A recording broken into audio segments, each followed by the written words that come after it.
साहब एक बात बताइए, जब अलग अलग मंच से बार बार लाउड स्पीकर पर जोर शोर से ये कहा जाता है कि हमारी मस्जिदें हमसे छीन ली जाएंगी, हमारे मदरसे हमसे छीन लिए जाएंगे, साजिशें की जा रही हैं, षड्यंत्र किए जा रहे हैं, मुसलमानों पर दबाव बनाया जा रहा है, आप क्या कर रहे हो, आप अपने कौम के लिए सड़कों पर आ जाओ, जाओ हम सड़क पर आ जाएंगे तो ये हो जाएगा, वो हो जाएगा, रूह कांप जाएगी, तो क्या ये उसका रिजल्ट नहीं है? इसमें गलत क्या है बताएं हमें आप? मदरसे और मस्जिदें छीनी नहीं जा रही हैं क्या? ये क्या तो आप युवाओं को भड़काना नहीं है इस तरह की बयानबाजी? बिल्कुल नहीं है भड़काने युवाओं को। अच्छा, तो भड़काने की क्या बात है इसमें? आप इसको ऑन कर रहे हैं? इसको भड़काना आप कैसे कह दोगे आप इसको? अच्छा, हमारी इबादत गाहे हमसे कौन सा मस्जिद और मदरसा छीना गया है? बताया हमें बताया कौन सी मस्जिद छीनी गई है भाई?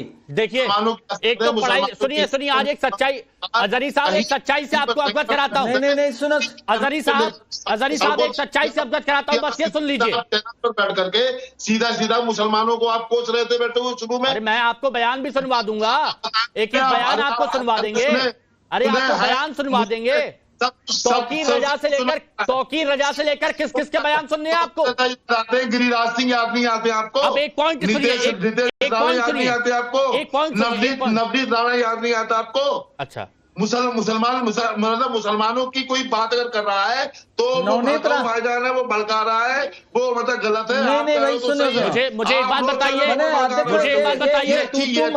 डिबेट नहीं बदलना चाहिए। किसने मारा था?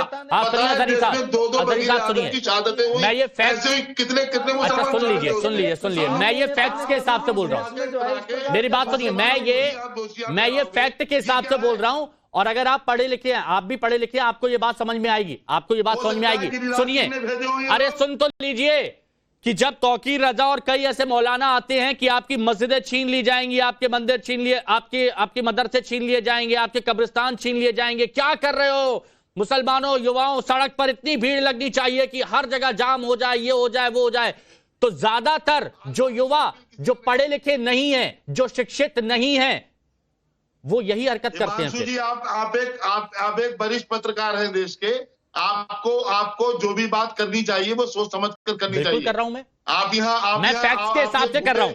देखिए युवा जो नहीं पढ़ते, अच्छा एक मिनट, अंबर जैदी जी, आप भी एक मुस्लिम है, पढ़े लिखे हैं, लेकिन जो युवा पढ़े लिखे नहीं है, जो शिक्षित नहीं है, और वो तौकीर रजा जैसे मौलाना या फिर किसी और की ऐसी बातें सुनेंगे, तो क्या असर उन पर जाएगा? बस मैं ये पूछ रहा हूं आपसे।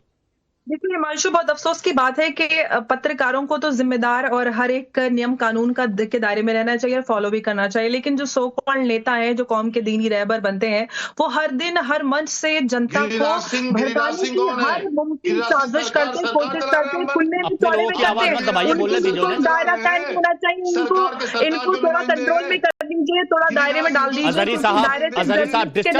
दायरे हर इंसान के होते हैं जो देश में रहता है। बेलगाम होकर जनता को भड़काने की कोशिश ना करें, क्योंकि सड़कों पे मरने वाले आपके ओवैसी के बच्चे नहीं है, सड़कों पे मरता आम मुसलमान है, गरीब मुसलमान है। मैं खुद अमरोहा से आती हूँ, मुझे पता है, मैं वहीं की हूँ। तो आप मुझे ज्ञान देने की कोशिश ना करें। टोपी लगाकर टीवी में एसी रूम में बैठकर ज्ञान देना बहुत आसान होता है। गरीब मुसलमानों को भड़काना छोड़ दीजिए। ओवैसी साहब अपने बच्चों को तो विदेश में पढ़ाने के लिए भेजते हैं और मंच से चिल्लाते हैं कि सड़कों पे उतर आओ, सड़कों पे उनके बच्चे उतरवाते हैं। क्या इस भीड़ के आगे सबसे पहले रहबरी करने के लिए ओवैसी अपने बेटे को क्यों नहीं देखते? अपने बेटे को क्यों नहीं देखते? अपने बच्चों को पढ़ाएंगे, लग्जूरियस लाइफ देंगे और आम मुसलमान को भड़काकर सड़कों पे उतारकर दंगाई बनाएंगे। ये आपकी राजनीति है। आप मुसलमान नौजवान को इस्तेमाल करते हैं अपने फायदे के लिए। जब से वक्फ बोर्ड का मसला शुरू हुआ है, तब से आप अजहरी साहब देखिए, हम अजहरी साहब जब मैं ये डिबेट करता हूँ, अजहरी साहब सुनिए ना, अजहरी साहब जब मैं डिबेट करता हूँ, मैंने पहले भी आपसे बोला है, मैं बहुत शांति से, संयम से सबकी बात सुनता हूँ, आप भी सुनिए।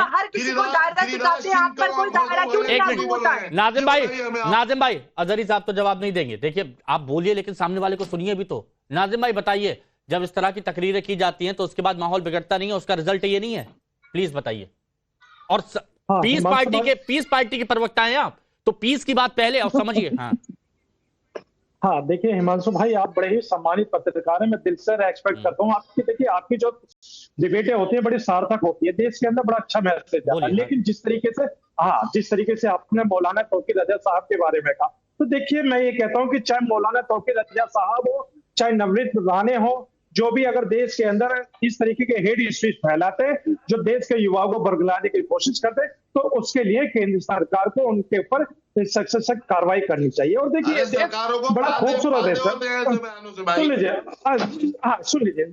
सुन लीजिए, मैं ये कहता हूँ कि देखिए जिस तरीके से माहौल देश का बिगाड़ने की कोशिश करी जा रही है, तो हम सभी की एक नैतिक जिम्मेदारी है देश का सौहार्द संभालने की। क्योंकि देखिए हिंदू भाई, मुस्लिम भाई, सिख भाई, ईसाई भाई, ये मुल्क सभी का है। तो ऐसे मौलाना गलत होते हैं कि नहीं होते हैं नासिम जी? ऐसे मौलाना गलत होते हैं कि नहीं होते हैं? हाँ हिमांशु भाई, देखिए मेरे नजर में ऐसे नेता गिरिराज सिंह गलत होते हैं या नहीं, बताइए आप। सुनिए ना, रुकिए। हाँ मैं ये कहता हूँ, नाम बदल नाजिम जी से पूछ रहा हूँ मैं, हम बताइए। गिरिराज सिंह, हाँ हिमांशु भाई, अरे तो जैसा फतवा आप लोग जारी करते हैं बीजेपी के सपोर्ट करने वालों को, ऐसे तौकीर रजा को फतवा जारी कर दिया करो ना आप लोग।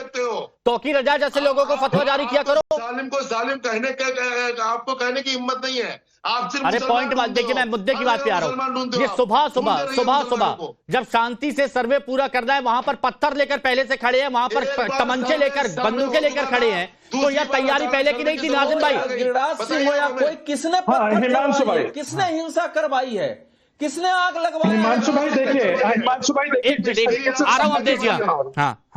हाँ हिमांशु भाई देखिए, जिस तरीके से संभल के अंदर ये एक माहौल बनाया गया है, बड़ा ही चिंताजनक माहौल है। हमारे युवाओं को ये क्या मैसेज जाएगा कि किस तरीके का माहौल आज संभल में हम लोगों को देखने के लिए मिला। और देखिए मैं बार बार यही आपके चैनल के माध्यम से पीस पार्टी भी अपील करती है कि वहां पर शांति बनाए रखिए। संभल आपका अपना है, शासन और प्रशासन का सहयोग करें। पीस पार्टी बार बार इसी मांग करती है। और देखिए हिमांशु भाई, अब मैं आ जाता हूँ जिस बात ये जो कर रहे हैं ये सब अपराधी हैं। हाँ देखिए सुन लीजिए हिमांशु भाई, अगर कोई भी देश के खिलवाड़ करता है, कोई भी दंगे करता है, चाहे वो किसी भी समुदाय से ताल्लुकात रखता है, उसके खिलाफ सख्त से सख्त एक्शन होना चाहिए। क्योंकि देखिए मुल्क सभी का। हिमांशु भाई देखिए, मुझे जो आपत्ति हुई थी, मैं अपनी आपत्ति आपको बताता हूँ। अवधेश जी ने एकदम मुसलमानों को ये कह दिया था कि अगर मुसलमान ये सारे इकट्ठे होकर देश के अंदर दंगा करा देंगे, मुझे इनके शब्दों पे वो आपत्ति हुई थी। तो देखिए मुसलमान डॉक्टर एपीजे अब्दुल कलाम साहब के मानने वाले, फिर अब्दुल हमीद साहब के सिद्धांतों पर चलने वाले। अजहरी साहब आप भी बोल लीजिए, एक मिनट जल्दी बोल लीजिए। अजहरी साहब बोलिए। देखिए जैसे भी जैन साहब कह रहे थे कि पूरी तैयारी थी, वो डीजीपी रहे हैं, बड़ी शख्सियत है और बड़ा अच्छा बोलते भी हैं। मैं सिर्फ इतना पूछना चाह रहा हूँ, जब पूरी तैयारी थी, वहां ड्रोन कैमरे थे, वहां प्रशासन को मालूम था, फिर ये सब कैसे हुआ? अच्छा, ये बात सामने लाई जाए, इसकी निष्पक्ष जांच हो, सब सामने आ जाएगा साहब। एक मिनट, ठीक है। अब आपका सवाल हो गया, आपका सवाल हो गया। अब जैन सर से मैं पूछ लेता हूँ। जैन सर ये पूछ रहे हैं कैसे हुआ? मैं एक बात कहना चाहता हूँ। सुनो मेरे को, ये जो जिस प्रकार की अप्रत्याशित ये घटना है, ये किसी ने उम्मीद नहीं करी थी कि 1000 करीब पत्थरबाज वहां पे पत्थर लेके इकट्ठे हों। तस्वीरें देखिए सर, ये एक ये तस्वीर देखिए अजहरी साहब, ये तस्वीर देखिए। ये थोड़ा जो इससे पहले जो तस्वीर दिखाई, ये देखिए चेहरा छुपाकर, ये देखिए चेहरा छुपाकर। एक मिनट घरों के अंदर नहीं, घरों के अंदर ड्रोन कैमरे घुस जाएंगे क्या?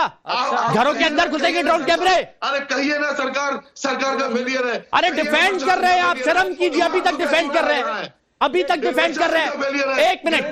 जैन सर प्लीज डाउन करिए इनको, पॉइंट की बात नहीं करें, डाउन करिए इनको।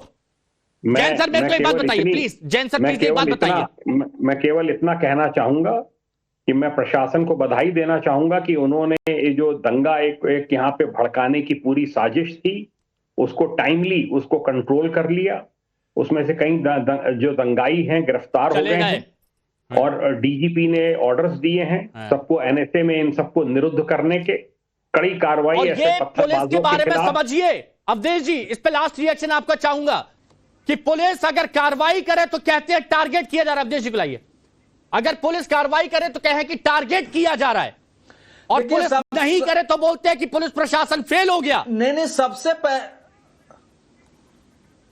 देखिए ऐसा है कि सबसे दुख का विषय यह है कि पीस पार्टी के प्रवक्ता जो मैं बोला उसके उल्टा बोल रहे हैं। मैंने कहा इस देश का 1% मुसलमान तय कर ले तो आग लग जाएगी, किसी ने तय नहीं किया है, देश बचा हुआ है और ये उल्टा बोल रहे हैं। देखिए इस समय की परिस्थिति में दो प्रवक्ता हमारे सामने है, आपने 10 बार पूछा है क्या यहाँ का पत्थरबाजी, क्या यहाँ की पत्थरबाजी नवनीत राणा और गिरिराज सिंह के बोलने से ये पत्थरबाजी हो रही है, क्या वहां से हिंसा हो रही है?